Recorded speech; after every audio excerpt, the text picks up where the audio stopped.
Welcome to Luca is a Billionaire, where the only thing I invest in is your answers. You start by washing and drying the panel you'll polish. Once done, remove embedded grime with a clay bar so the compound works on paint, not dirt. Make sure you work in the shade and a moderate temperature.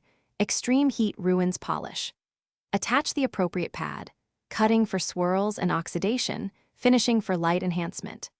Load a 1-2 pea-sized dots of polish on the pad and spread it dry over a 2x2 ft area before turning the machine on. You next refine technique with the polisher. Start slow to spread product, then increase speed for correction. Maintain light to moderate pressure and move in 1/2 overlap passes so you don't miss spots. Once edges show improvement, reduce speed to finalize gloss and feather transitions. Make multiple short passes rather than one long one. This prevents heat buildup.